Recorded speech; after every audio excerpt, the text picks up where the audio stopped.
Et salut à tous, c'est Captain et je vous retrouve pour la critique de l'épisode 3 de Supergirl qui s'appelait Fight or Flight. Donc la review c'est après le générique.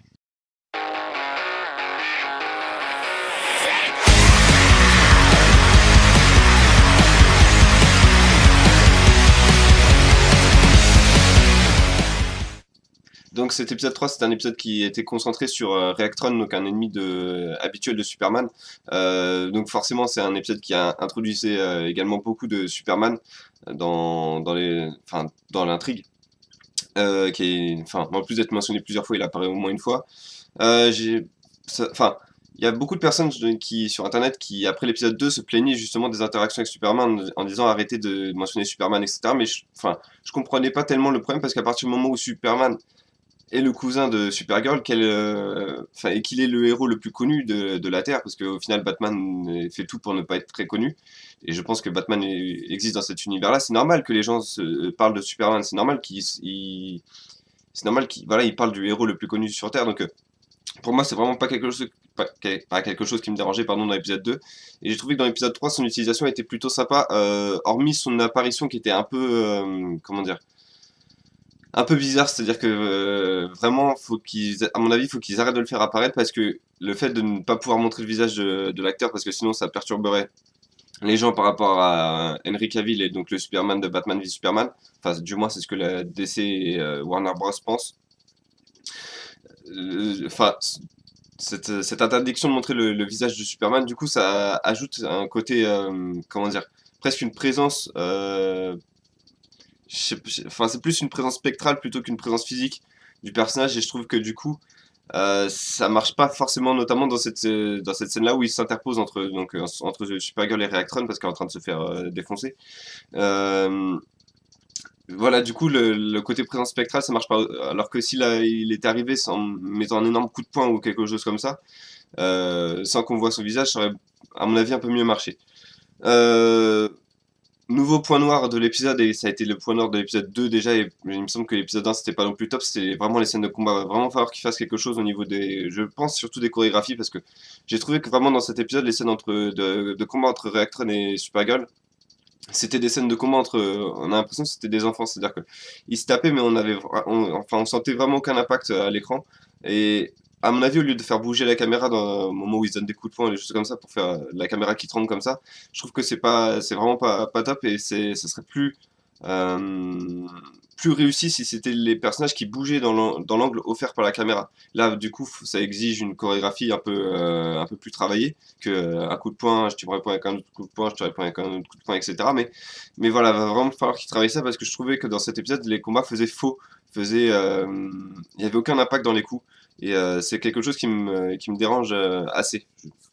En tout cas, voilà, c'est quelque chose qui m'a dérangé dans cet épisode, et le problème c'est que c'est récurrent et j'ai vraiment pas envie que cette saison soit gâchée par ces problèmes d'impact sur les combats. J'avais dit, il me semble, dans la critique de l'épisode 2 que toute la mise en place autour de Supergirl était finie, que maintenant elle pouvait se mettre au boulot. C'est pas tellement le cas comme l'a prouvé cet épisode, puisque on a la mise en place de j'allais dire de sa super cave ou quelque chose comme ça, qui en fait c'est un bureau qui est déserté en bas de l'immeuble.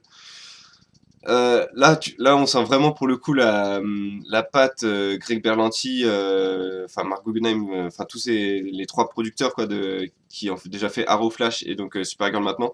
C'est-à-dire que c'est vraiment ce qui va devenir voilà, leur repère, leur point de discussion. C'est là qu'ils vont monter des plans, c'est là qu'il va y avoir des scènes d'interaction comique entre Jimmy Olsen, Supergirl et tout. Et ça a commencé avec cet épisode où l'informaticien, dont j'ai encore oublié le nom, je suis désolé. Euh, L'informaticien apprenait que Clark Kent était Superman. Donc voilà, ça va être. Le problème, c'est que le vrai problème que j'ai avec ça, c'est que ce bureau n'avait pas besoin d'être. C'est-à-dire qu'ils ont déjà un bureau, c'est dans le DEO, ou je crois que c'est ça, le nom de, enfin la société militaire qui s'occupe de traiter les invasions aliens. Ils ont déjà un bureau qui s'occupe du coup de traiter toutes les informations aliens, tout ça. Est-ce que ce bureau, il y avait vraiment besoin de le faire? D'autant plus que le personnage l'informaticien, du coup, devient d'un coup un génie informatique et même un génie limite scientifique, vu qu'il réussit à trouver de quoi est fait Reactron. Donc voilà, quelque chose qui m'a un peu dérangé. Maintenant, bon, encore une fois, c'est mis en place, donc théoriquement, dans l'épisode 4, il n'y aura plus besoin de, de ça, d'autant plus que voilà, de l'autre côté, on a Encho qui accepte de travailler enfin, qui accepte d'aider Supergirl, mais enfin, ça aussi, c'est encore une fois, c'est de la mise en place nécessaire, et je pense qu'on aura du coup plus d'explications sur la raison enfin, on n'aura plus trop d'explications sur pourquoi il veut aider Supergirl, il veut juste aider tout simplement. Mais voilà, le souci que j'ai avec Encho pour l'instant, c'est que pour 2 épisodes de suite, il nous montre les yeux rouges. Maintenant, il faut montrer quelque chose d'autre. C'est peut-être un peu tôt, mais dans ces cas-là, fallait pas le montrer. Les yeux rouges tout de suite. Si c'est pour montrer, enfin pendant 3 ou 4 épisodes des yeux rouges, au bout d'un moment, ça va gonfler et va vraiment falloir révéler est-ce que c'est effectivement un cyborg Superman qui est enfin qui du coup c'est un cyborg qui s'est déguisé en humain, ou est-ce que c'est je sais pas quelqu'un, un extraterrestre ou quelque chose comme ça, et du coup l'histoire pourrait être réécrite du personnage. Mais montrer les yeux rouges 2 épisodes de suite, enfin pour moi ça m'a rien fait d'autant dans cet épisode, c'était encore moins justifié, où en fait on le voit regarder une sorte de couloir avec probablement la salle au fond, où c'est l'intelligence artificielle de Krypton qui est enfermée, mais on le voit limite être énervé, puis le plan d'après, hop, il va aider Supergirl. Donc voilà, j'ai un peu de mal avec ces plans-là. Également un problème sur le triangle amoureux qui se met en place entre Jimmy Olsen, l'informaticien, et Supergirl, et puis maintenant ça va ressembler à un quadruple triangle amoureux, enfin quoi, un carré amoureux on va dire, avec Lucy Lane qui arrive et qui était donc avec Jimmy Olsen avant. Euh, voilà, pas grand chose à dire sur ça, c'est vraiment, enfin c'est vraiment la romance à l'eau de rose, quoi. C'est la sœur qui dit à Supergirl, mais je ne t'ai jamais vu sourire comme ça avec quelqu'un. Et puis il y a l'informaticien qui essaye à tout prix d'attirer l'attention de Supergirl, enfin tout bien, mais elle l'ignore, etc. Enfin, elle se fout un peu de lui. Donc voilà, ça c'est le moment un peu niais de l'épisode. Malheureusement, il y en avait beaucoup dans cet épisode, mais bon, après tout, la cible de la série, et j'ai envie de dire, c'est un peu la ménagère américaine. Autre défaut, pas d'intrigue principale dans cet épisode, c'est-à-dire on sait pas on a aucune nouvelle sur Astra ou sur la personne qui la commande, enfin, même pas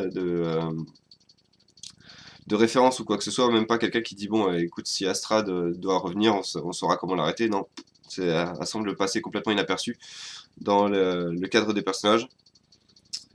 Par contre, là, un point positif, j'ai trouvé que c'est qu'au niveau du scénario, ils arrivent à rendre un épisode dense sans le faire. Enfin, cet épisode, il est aussi long qu'un épisode de Arrow ou Flash, mais j'ai l'impression d'avoir plus de contenu dans cet épisode que dans les épisodes de Arrow et Flash. C'est-à-dire qu'on a la situation avec l'introduction de Maxwell Lord, on le voit se faire kidnapper. On a également donc le côté Cat Grant qui a écrit un exposé sur Supergirl. On a Supergirl qui affronte Reactron, on a l'utilisation de Superman, on a Encho qui accepte d'aider Supergirl, on a donc la Super Cave, on va l'appeler comme ça. Tout ça dans un épisode de 44 minutes, et j'ai pas trouvé que les situations étaient non plus trop abrégées, c'est-à-dire que vraiment au niveau de l'écriture, ils ont trouvé le point juste, et les épisodes sont assez denses, vraiment il y a beaucoup de situations qui sont traitées, et ça c'est plutôt sympa. Malheureusement, il faut que ces situations soient un peu plus concrètes vis-à-vis de l'intrigue principale, et un peu moins répétées au niveau du triangle amoureux. Et ça sera un peu mieux. Donc voilà, je vais mettre un 7 sur 10 à cet épisode. Épisode décevant par rapport à l'épisode 2, je vais pas mentir. C'est-à-dire que c'est vraiment un épisode où. Enfin, après l'épisode 2, je pensais qu'on allait avoir un peu plus de vilains qui allaient se montrer. Et là, on a juste Reactron. Et en fait, c'est juste un épisode qui. J'ai envie d'appeler cet épisode un mal nécessaire. C'est-à-dire que c'est un épisode. Quand on va voir l'ensemble de la saison, on va se dire que cet épisode 3, c'était juste l'épisode qui permettait de poser le personnage de Supergirl, notamment vis-à-vis voilà, de Superman, et de la poser véritablement comme nouvelle héroïne de la Terre. Et elle a plus besoin maintenant de Superman. Enfin, du coup, maintenant, d'ailleurs, c'est intéressant, la seule référence à Superman maintenant, ça pourrait être Clark c'est plus Superman, c'est Clark Kent vis-à-vis des messages qu'il s'envoie. Donc voilà, je sais pas ce que vous avez pensé de cet épisode, n'hésitez pas à me dire ce que vous en avez pensé dans les commentaires si vous l'avez vu, n'hésitez pas à vous abonner parce que demain il y a l'épisode 6 de The Flash avec l'affrontement entre Flash et Zoom. Ça s'annonce assez bon, du moins je l'espère. Et puis bah, sinon il y aura l'épisode de Supergirl la semaine prochaine.